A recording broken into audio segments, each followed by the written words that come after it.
agenda or not on the agenda? Hearing none, we'll move to the minutes.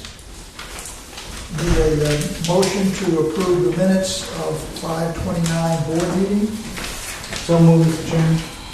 The second? Chairman, I have a concern about page 1, and under the auditor's report, the final sentence in paragraph D, OPEB liability has decreased significantly in recent years. I think although true, is misleading. And I think if that needs to be said in that fashion, it should indicate that our OPEB liability, which is unfunded, is estimated at $1.9 million. Oh, what paragraph is that? It's page 1, Item D. presentation 2, paragraph, Okay. begins D, Cassia. Okay. So you want to add the statement that the current calculation is at 1.9 million Yes. liability. I'll amend the motion to that effect, Mr. Okay. Who seconded the original? So that's taken in.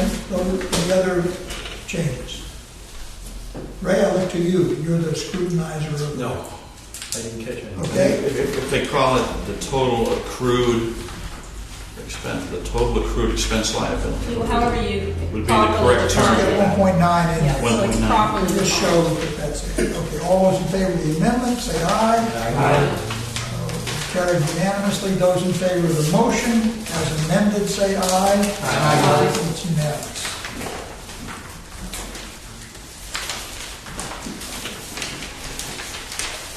Okay, we have the bond, RFP for the bond. Sandy is with us.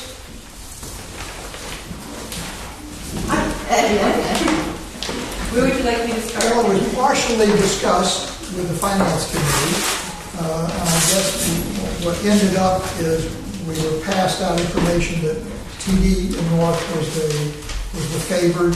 You had done negotiations. There was a few questions that were raised, so they want to fire you. Why don't you present where you want to go with this, and we'll take it from there. Come on.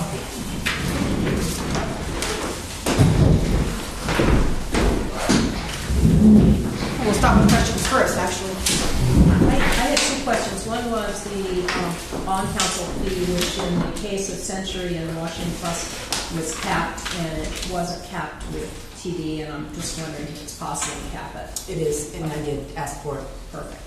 And then the second question that came up in our discussion was the timeline between the time requisitions are submitted and funded, and whether we're in total sync about what we are required to provide them with, since we've not done business with them before, in order to get funded, given the fact that they started out looking at this as a construction loan. Okay. That hasn't been fully ironed out yet. That'll be subject to a commitment letter. But here's the conversation to date. Unlike the other loans where they were drawdown loans, where you would be drawing against requisition, in this instance, you'd be getting your money up front. So the real question is, what are the conditions to getting the money up front? And the answer is, typical bond covenants and disclosures. Initially, when they saw the sizing of $9 million, they thought there was one major project. And if there were one major project, then they would ask for the typical kinds of things you would look at Inspecting engineer and so forth, yeah. But in this regard, because it's named as a series of projects over a 2-year period, when I explained to the banker what it was, and I said, I'm sort of grappling with what you're going to be asking us to do that our engineers wouldn't otherwise do, he understood and said that they would probably have 0 construction requirements. Great. Perfect. Thank you. Maybe we can back up for a minute and Mark described, just give an overview that the fact that we did get 3 proposals for the board members that weren't here for the finance committee. Right.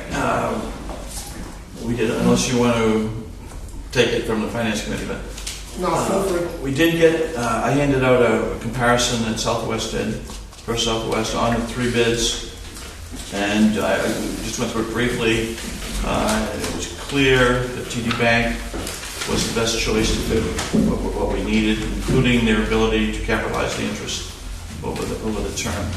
Maybe when I was just cut off there when we switched the meetings, I was going to hand out a new debt service projection for the next 10 years based on these two going in, which works out very well. So this is not a drawdown. We will have all the money. So we don't have to submit a receipt for work done. Okay, That's- I misunderstood. Okay. I thought it was a drawdown situation. Well, that makes my question moot. Yeah, so, We so, would keep those funds on deposit and get the exactly. arbitrage. Arbitrage, right. And we want to be careful about the arbitrage. I understand, yeah. So we don't have to pay interest right from the beginning. No, you get a 2-year break. Well, you have to, excuse me, you have to pay interest for the first 2 months, but you won't start amortizing principal for 2 years. So you do have to pay interest the first couple of months. In any field, you have to For pay the full interest. 9 million. On the full 9 million, correct. Because we've drawn it out now. Yeah. It'd be nice if we didn't have to. But you would be Can you offsetting, negotiate but you would be, that this is a pretty good deal. I know. You would offset that interest that you're paying with your, hopefully if you're not needing the whole 9 million at one time, then you would, or whatever we end up borrowing, I doubt it's going to be the full 9 million. You would actually invest that, and then you can actually earn positive arbitrage on the investment, and you would offset that against the interest that you're paying. So, yeah. So the Rhode Island Clean Water Finance option is the drawdown request with a lot of requisition requirements, and it gets tedious and it gets cumbersome. It's somewhat of an administrative burden for a small organization. When you do a direct loan like this with the bank as a purchaser,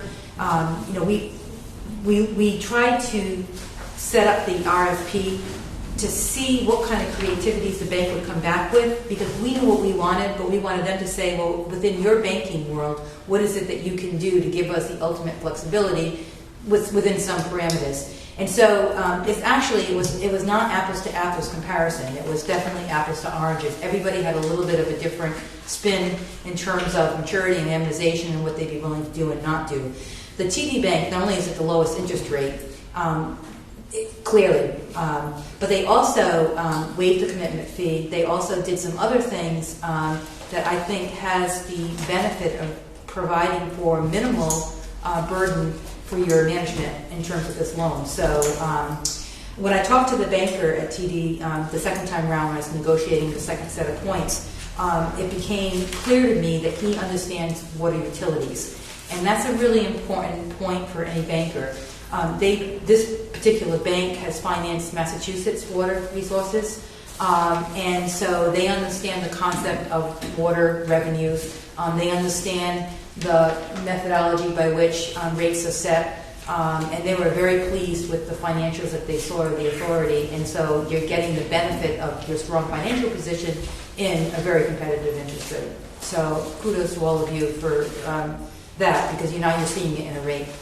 The other thing that I want to mention, not all of you know this, but because we're going with a direct bank purchase, we don't have to spend the money on ratings, S&P and the like. We don't have to spend money on an official statement, which is expensive, remarketing fees and the like. So when you're looking at fees, right? I want to see where you were. When you're looking at fees, you're looking at your cost of issuance is going to be significantly lower than you've seen in the past. So that's another good thing. So all in, it's a pretty good deal. Then that gets me back to the question. The estimated 2% for a cost of issuance, which was in one of the handouts here, that isn't a firm number then? We use the 2% is what you're allowed by tax law to use. So when you're sizing a bond, you put that in because it allows you to use up to 2% for your cost of issuance. That's not, we don't have a firm number yet with what your cost of issuance are going to be, because we don't know, we didn't know who the bank would be. We didn't know what their counsel fees were going to be and the like. But we can put, now that when you make this vote, take this vote, we can get that pretty quickly. Good. So the answer is no, you're right. Yes, you're right. We don't have it yet, But once you choose the bank, we can firm that up. And it will be likely less than the 2%. It will, well, it depends 2% of what. So, if you're 2% of 9 million, yes, it would be less, but I'm not sure it would be less than 2% if you only do 4 million, so. Oh, okay, okay. So No, but the I mean, question is, if we vote for what's presented, that's the full 9 million. And so we would know then that it would be certainly no more than 2%. It would be less than 2%? so here's the fees. You have trustee council and trustee, okay? You have bond council, you have bank council, no bank fees. You have your financial advisor fee, and then you have some minor printing costs that aren't much. So those are the 6 categories of fees, and the big ones are capped. So trustee council usually is about $1,500. Trustees usually $3,000. I mean, so it's like $5,000 for that, 20, 40. So you're less than 75 all in. Less than 60 all I'll in. be interested to see that breakdown. 60 would be 2/3%. Could I ask another question? On the term sheet, it says the term, in here it says that the interest rate will be set upon the day of closing. Is it the interest rate 2.69 or is it going to be something else? It's going to be something else. That's just an indicative An rate. indicative rate, exactly. So when you do these deals, So we're saying it's going to be a minor adjustment. what's that? So one way or the It's other. going to rise and fall. It could go either way, right? Unless Lehman Brothers went out of business, unless you Again, have, The interest rates have remained pretty steadfastly low for way longer than I think most of us intended. So I don't think that rate's going to materially change. The way these deals are done is that you draft all the documents with a placeholder for the rate. It won't actually be the day of closing. It'll be actually a pricing that'll happen, I would say 7 days before the actual closing, which is the transfer of monies to your account. So it'll be a 7 days. So they'll set the rate. You'll enter into a bond purchase agreement, and then from that period, your rate is set at that point, and then you close right after. They were the only ones that put that in there, that's why. So they're all that way, every single one of them.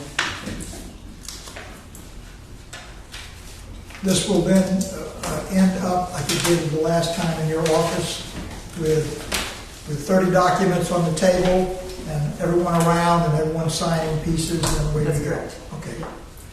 Unfortunately, there's no way to make it less than that. No, well, that was very efficient. That was very efficient.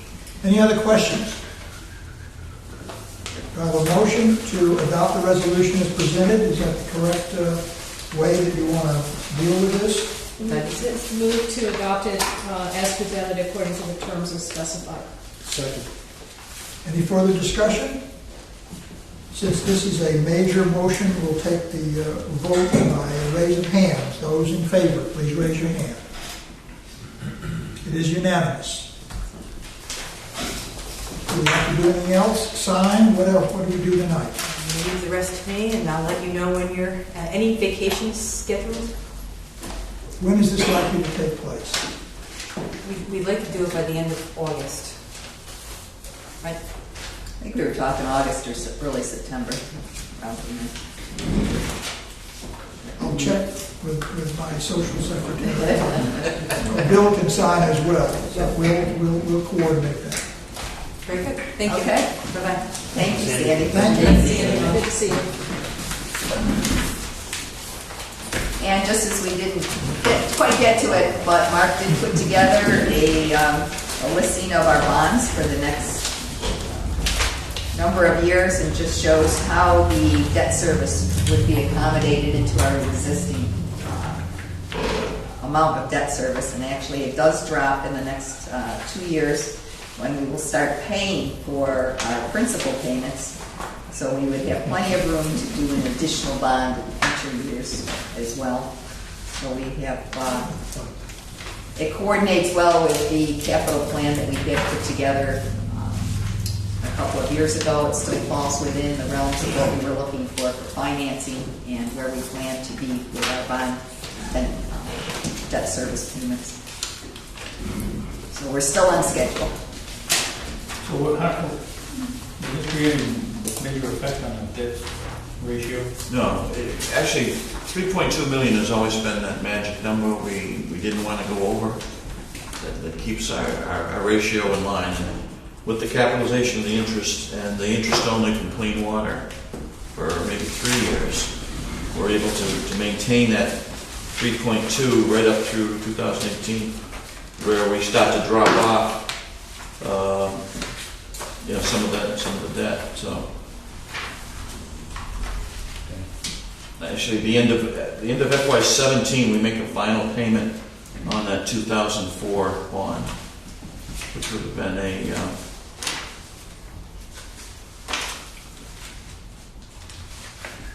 that would be the final payment. You see in the top of the second page, it says final payment right there at the top. So that's off the debt service for the next year.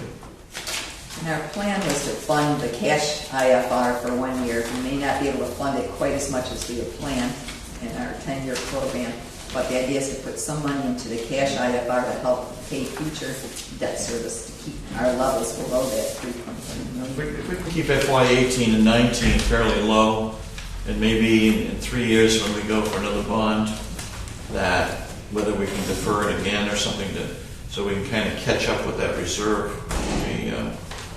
But if not, we have in the 18 we have 900,000 available to the 3.2, and then it drops again as final payments in 2019, and it keeps dropping. So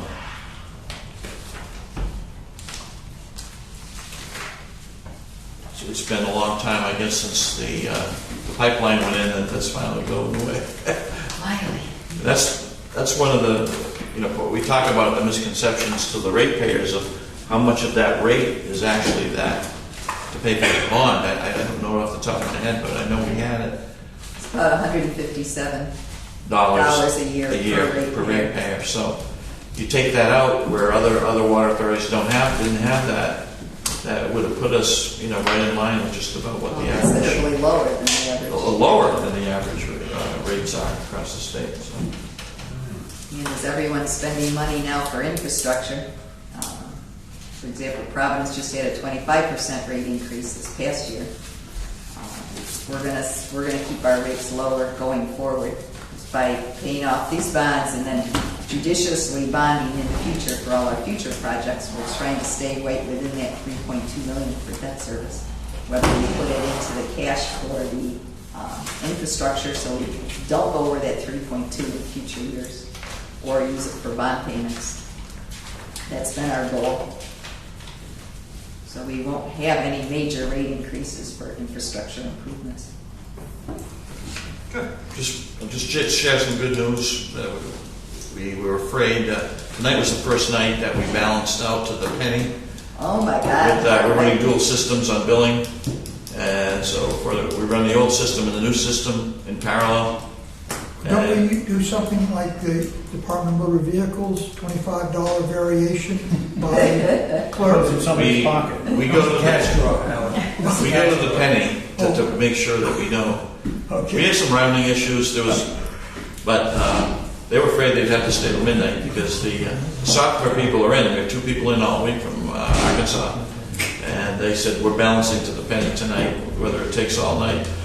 So they did. So now we don't need to hear about that anymore.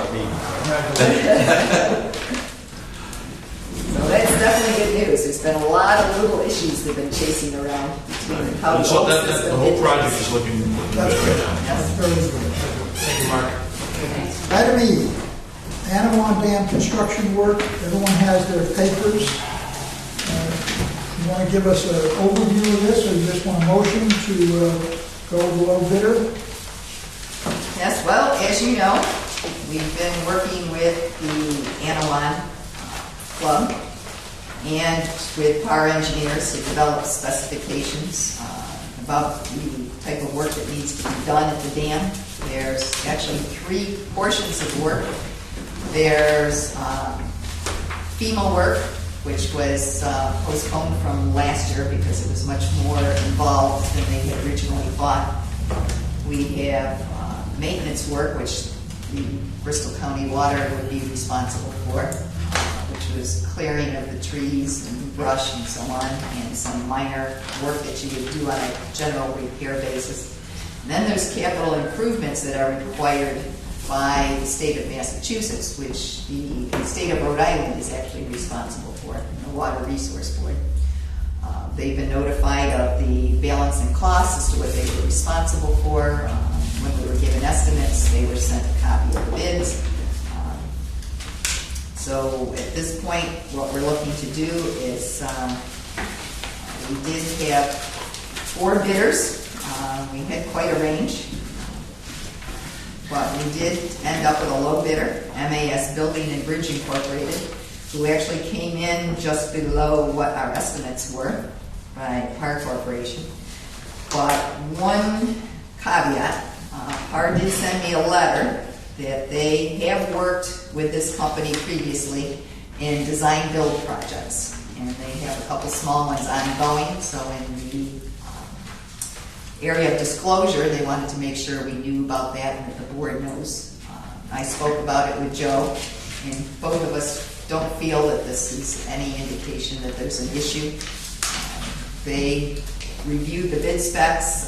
Ken Booth also reviewed them. I did a quick review, looked very thoroughly through them. They're very detailed specifications, and it was obvious that MAS is the low bidder by a considerable amount.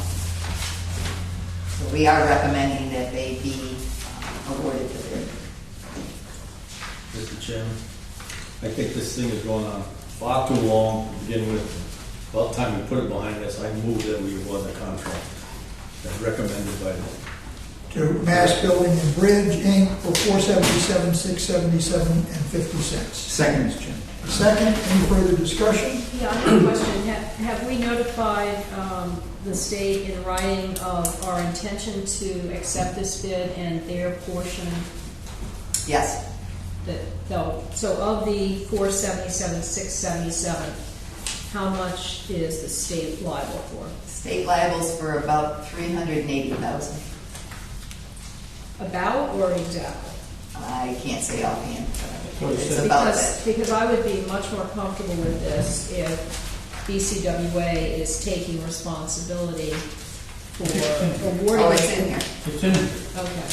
it's 70% of the cost for capital improvement. That's what, This was from the original cost estimate, so Okay. it will depend on what the final cost on the project is. Right. So we were looking at about $350,000. What's the construction schedule? And actually, they're looking, we haven't gotten the final permit yet, but we're looking at September, most likely. We needed to award it now so they can actually order some of the materials because they have to be manufactured. So if they began in September, how long would it take? I think we're looking at probably about 30 days.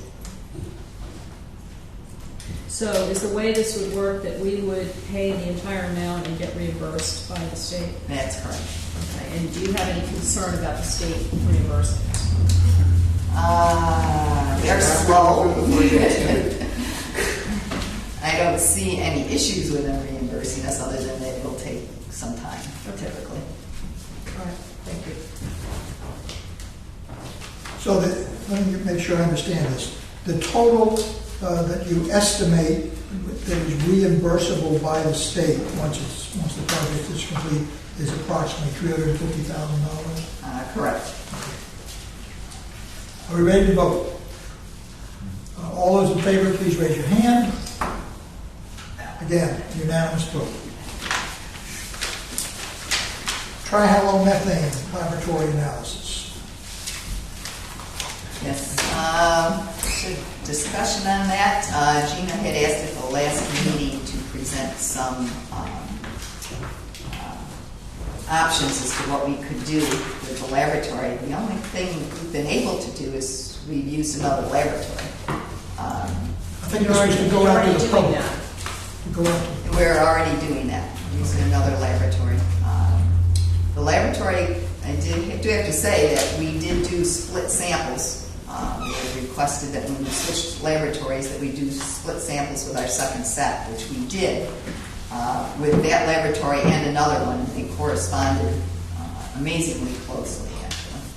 So there was something happened in our first set of samples that they were not correct. There was nothing wrong with the analysis. As I said, we went through detailed analysis of their QA/QC data. The health department went through it. The EPA was involved. And basically the conclusion was they could not do anything about discounting the data.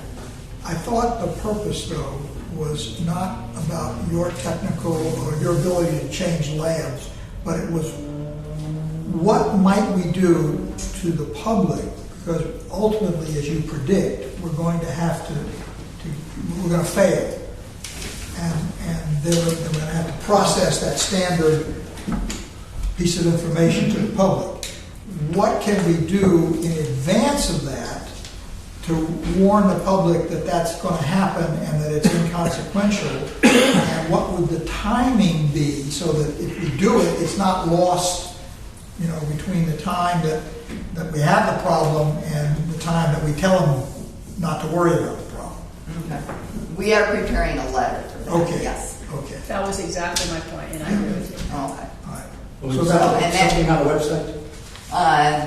We have something on the website now, but we're going to prepare a letter that's going to be sent out to the public that it's expected that we will exceed the next testing requirements, but this is the reason why. We still feel that the water is Copies of that safe. go to local paper too? Yes. When will that happen? When will the next, when will the accumulated failure occur?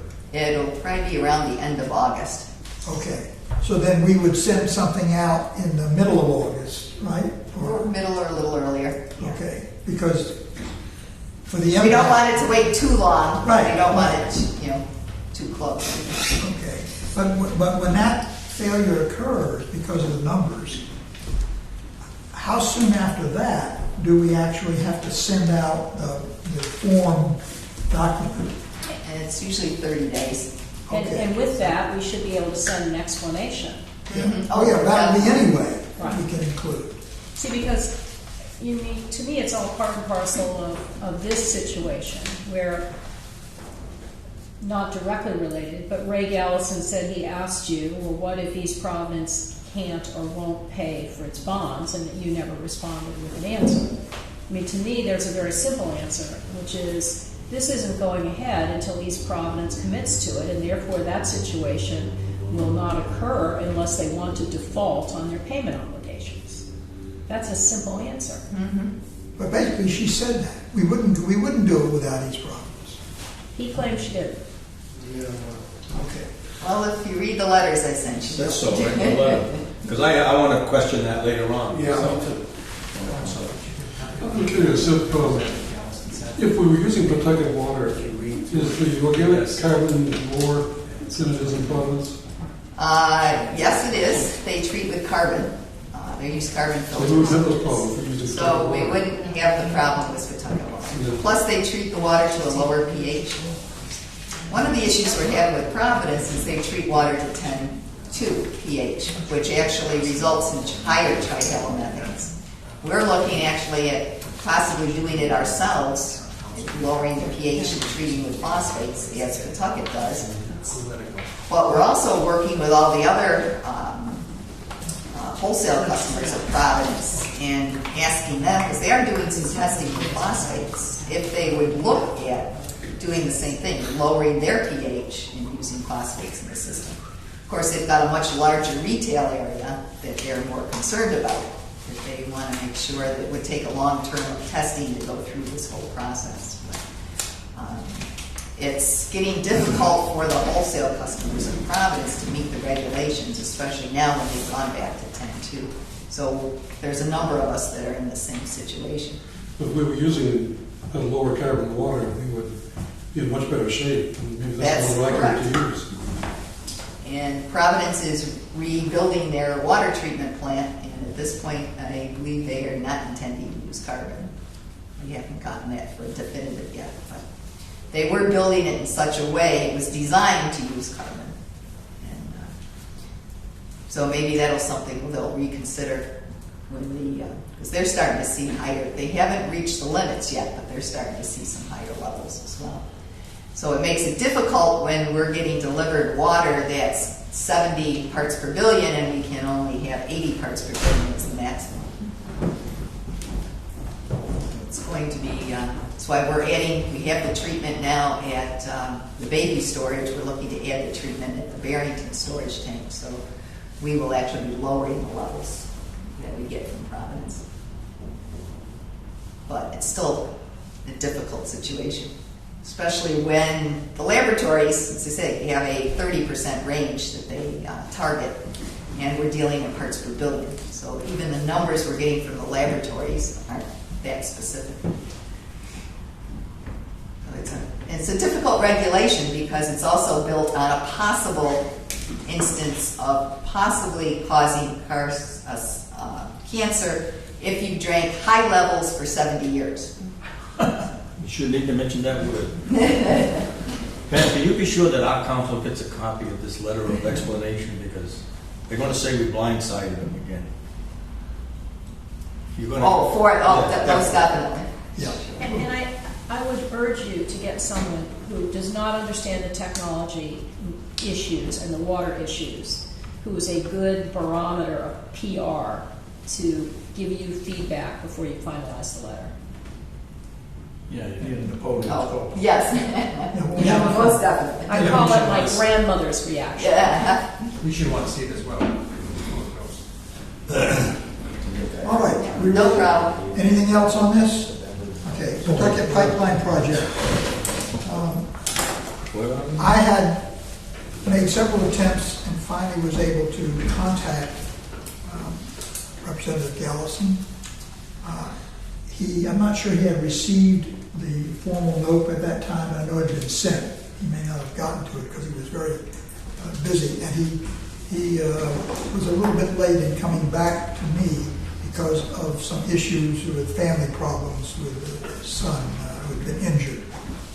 In any event, we had a nice discussion. He said he was at that time unable to come to this meeting because of other commitments. I know the paper has some question about this in the latest article.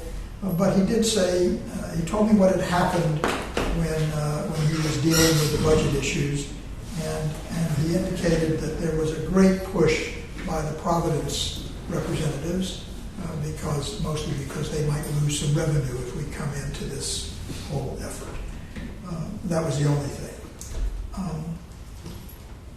In the end of this conversation, I think two positive things came out of it that I would report.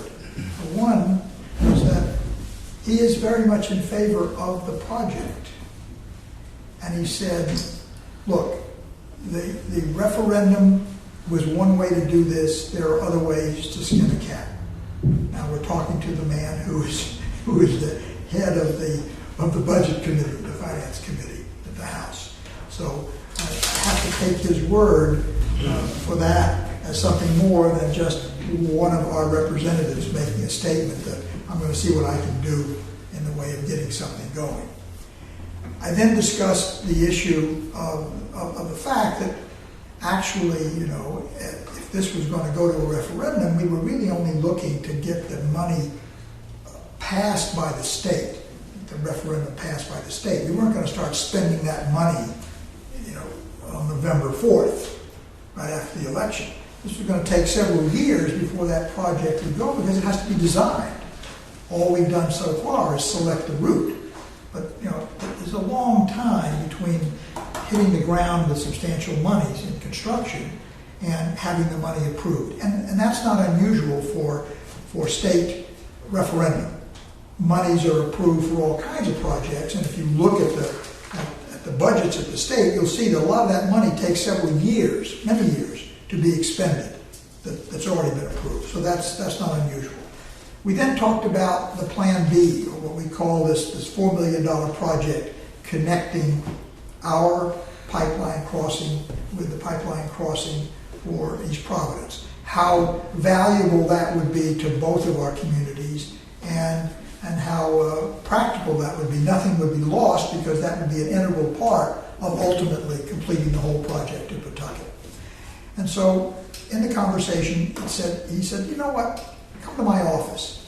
So my suggestion is, why don't each of the towns, let's have 3 people go to the office and Pam and go meet with him. Let him pick a time and we'll go to his offices and we'll sit down and discuss what are the possibilities that we can get and how we can time this, what needs to be done in order to be able to follow through on the state law with the 50% because it's interconnection. You know, basically, how will we fund the $4 million project? What's the practical way to move to this? That in the end of this, my sense was, yes, we're smarting because of some of the things that he said. We feel it was incorrect to try to throw Pam under the bus, as it were. We think that she did respond. Whatever the confusion was, we need him more as an ally than an adversary. And it makes sense to try to form a relationship, to work with him as closely as we can. And so therefore, what I would hope is that the Bristol delegation pick a person. Warren delegation, pick a person. The Barrington delegation, pick a person. 3 people go, plus Pam and anybody else you need from your group, and Pam will make an arrangement to meet in his office, and we'll go discuss the issue and come back and report to the board.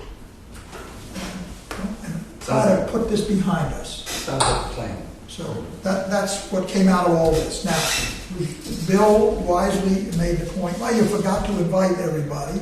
You said you would invite everybody. So we sent out a note today explaining why the town councils weren't invited to this meeting, because the representative was not going to be here. And so while I apologize that that went out late instead of early, we really didn't make this contact until the tail end of last week. And of course, everything was shut down on Friday and what have you. So I guess I was remiss in not getting that out on Monday. But I take responsibility for that. But that's where it is right now.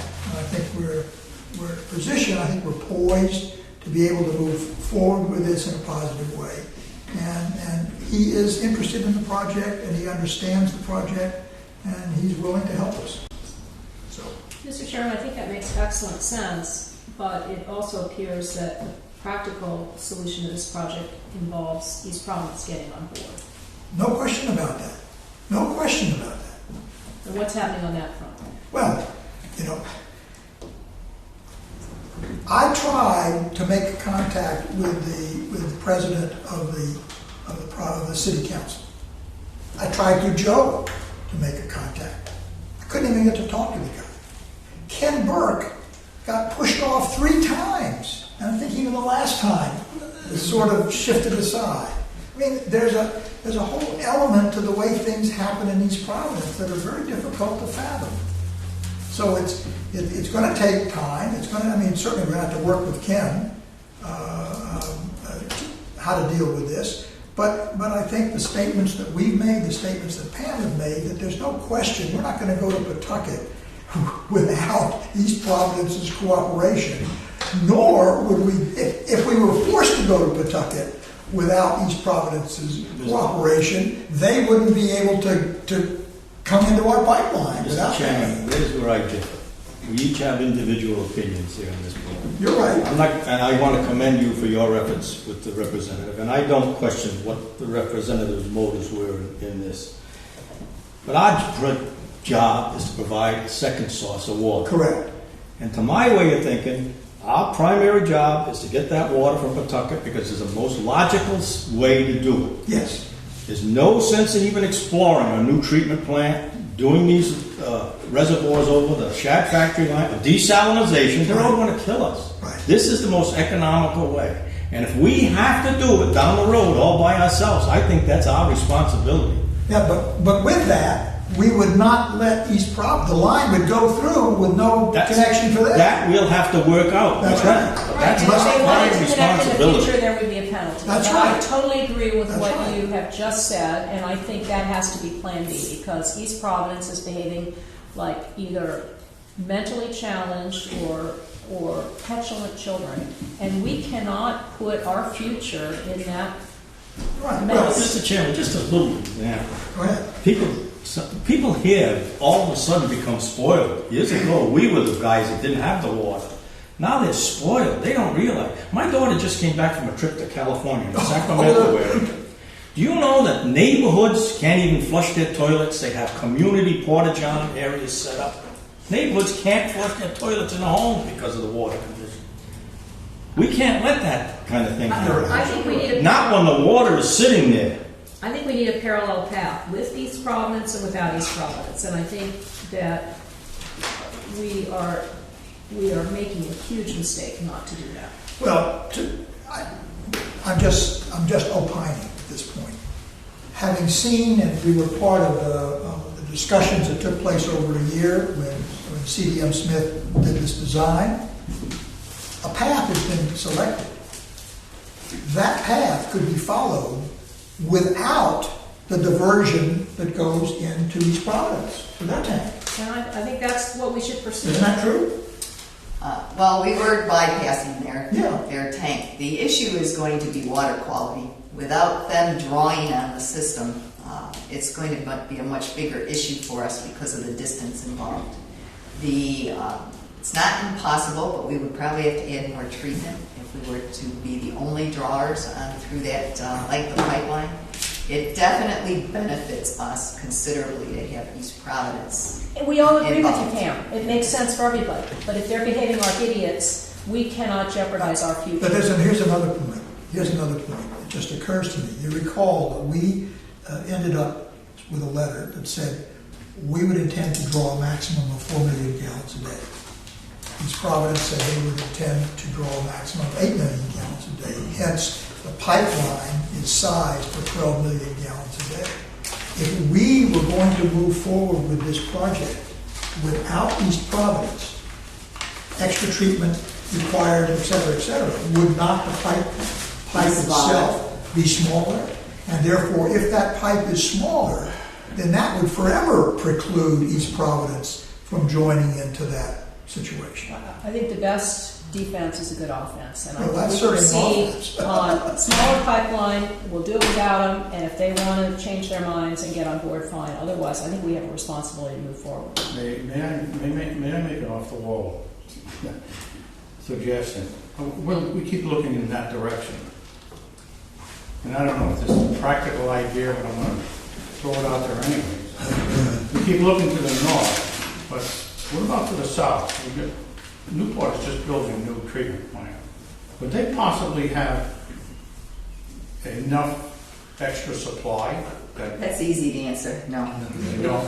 Portsmouth was actually asking us Oh, if okay. we could supply them. How about Fall River? Newport's got the same situation as we do with the Massachusetts supplies. They've got very small supplies of fairly poor quality. So they have to build a fairly high-end treatment system now, but they still do have issues with water supply. Well, I was going to question. I didn't really know. But they have no other It looks like we're hitting a options. stone wall trying to You go know, to the really East Providence. sad thing is that when this project, way back when, our project, way back when, first started, it was to be a 36-inch pipe. It was terminating at the end of Bristol. So that in the future, if need be, getting it under or over the bridge, however, that Newport County could be, that whole end could be taken care of if necessary. We could be compliant. That was the original plan. It would link East Bay, the whole East Bay ultimately. Well, let me ask this question. East Providence continues to be a roadblock. Then how could we proceed to try and go Plan B and connect to their tank? If there's still going to be a roadblock. No, it's not connecting to the tank. The interconnection that we've been talking about as Plan B links the point where our cross bay line comes into East Providence and their cross bay line comes into East Providence. Right now, No, not actually. It's going to be through their tank. Okay. Because if they're making it, they have a dedicated line to their storage tank. And then this would be a So dedicated it line. does go to their storage tank. It would go, essentially, it could be fed from the storage tank. So that means that either of Which is us can way- shut our system down and check. I understand, but the point is, that if they're going to be if they continue to be a roadblock in the total Pawtucket timing, do you think they're going to be cooperative in letting us do this secondary plan? Well, let's find out. I think that what's been talked about this evening, it may be practical to contact CDM Smith or anyone and find out what would be entailed in drawing up an alternate plan. Well, I think that one is already part of it's part of the entire project, and we had it separated out as just as a separate pipeline. So I don't think there's much issues. No, I'm being able to talking set about, that up. what Gina's saying. Let's go Oh, ahead I see. and at least come up with the costs of getting there. How much does it take to re-engineer to a smaller pipe and to come all the way down and leave out the interconnection part with East Providence? If there's no downside for East Providence, I think they're going to continue to squabble. If we move forward, they may come to the table. Well, their downside is the fact that they have a much higher risk at this point in time than we do. Yeah, they just passed a $19 million bond issue to deal with water problems. Right. Yes. I think Gina's point, your point, is that if we look like we're going to go ahead with it anyway, East Providence has a much higher chance of coming along than if we don't. And if we make the pipe only large enough to accomplish our goals, it would preclude them in the future. And if we make it large enough, assuming they'll come along at some point, we'd have to be very clear in specifying how much of a penalty it would be, so it would be a disincentive to them to wait. We might let them buy an option for the additional cost of the pipeline. It is going to be, as you pointed out, they need the water. They need it more than we need the water. Are they mentally challenged or petulant children? Probably both. To come to this conclusion defies any logic. I think they're financially strapped. Everyone's financially strapped. I think They're- more so they're in than- worse shape and- than and- most. They are. They are certain. And to suggest, other than finances, in the public forum that's recorded, by calling them mentally challenged, it's not, it doesn't do this board any good by putting that comment.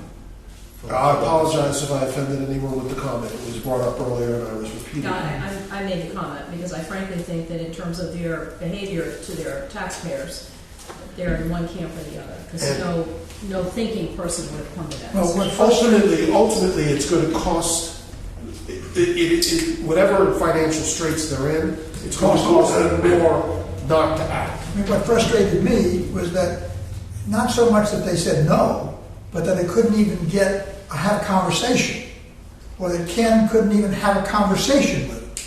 That's the frustrating part. Well, in Because reading about it, it sounded as if the city manager was on board and at least Yes. some of the council was on board. And DPW. Right. So, But here we sit. all right. So let's maybe at the next meeting, you can give us some report of what possibilities are, potential costs, or what have you, to be able to move in that direction. And I'll certainly put that in my report. But that's part of our creative thinking in this issue. Because of what John says, that's our goal, that's been articulated. We have to get that alternate supply. So,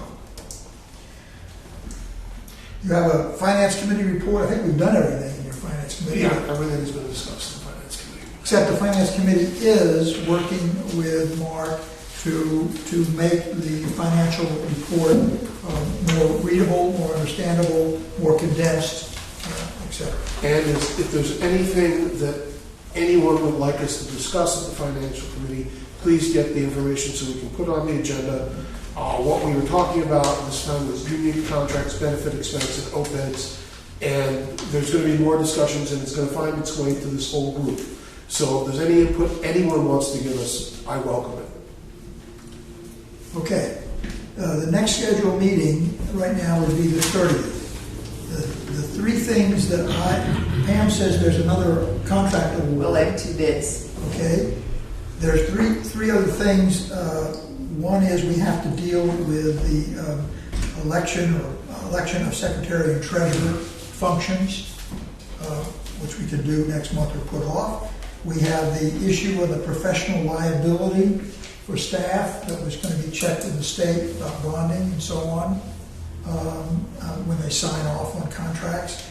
and the question about updating the policies and procedures manual that were recommended by our audit firm. I mean, that's not something that would happen all of a sudden, but whatever progress or whatever the plan is for that. Was there something else that we Yes, might? and there was the second recommendation that the auditors had about monies that were like in flux. There were accounts or something from developers that were.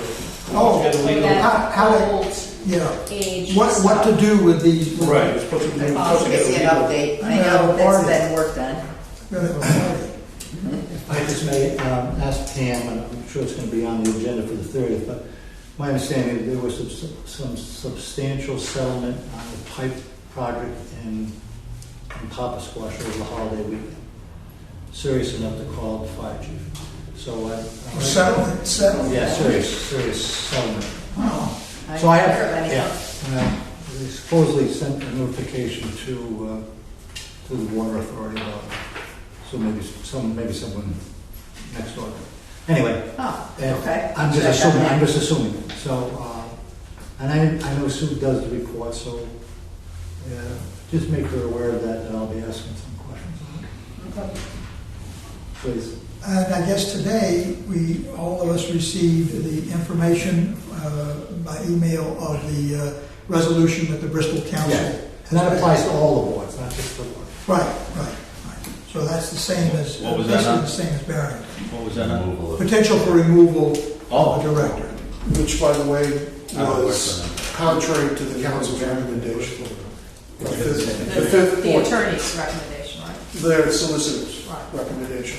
On the fifth point about voting in concert with any motion that they specifically request. The solicitor, who's the solicitor for Barrington and Bristol, Yeah. did not think that that was prudent or potentially legal.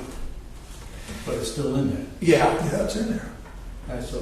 That could be a humdinger when it comes to the rate increase. it is going to be, it's going to find its way back up. It is going to, because I don't know about the rest of you, but I like my counsel fine, but I can't agree with them every time, God knows. And the day will come where I will disagree with them. And Well, I mean, I already have, when we were talking about the Papa Squash project, our council felt that We should pay. we should pay a higher percentage. And Well, and I said, no, I felt it should be pro rata. So they didn't take any action as a result of that. Well, I mean, just like all this stuff, we study the details, we come to a conclusion after careful consideration, and 9 people plus staff input. It's a little fatuous that a board sitting in another town is going to say, here, this is the way we want you to do something. You know, my reading of that was that they passed this and they don't intend to do it unless it's an extraordinary situation and they want to have the ability to yank somebody out. that is the initial reaction. However, knowing my town council, 2 of the people who supported me aren't going to run for the election. And there was a decent chance that, as opposed to what I would consider a 4-1, I might be at a losing 2-3. And they could enforce that just because they want to get rid of the whole organization, never mind any individual member. Right. And it's distinctly possible. I can see the scenario. But anything else for the 30th meeting? It should not be long, and if there's any of these items that we can put off, do you want to deal with all these things at that meeting, or do you want to put some of them off? I will not be here for that, for the last one. Aren't you lucky? I don't know if anybody else is going to be out. There's any voting to be done. All right. Maybe we'll put off the business on the secretary-treasurer for a month. Do that in September. Or August. Okay? All right, with that, motion to adjourn. So, second. Those in favor, say aye. Aye. Meeting is done. Thank you.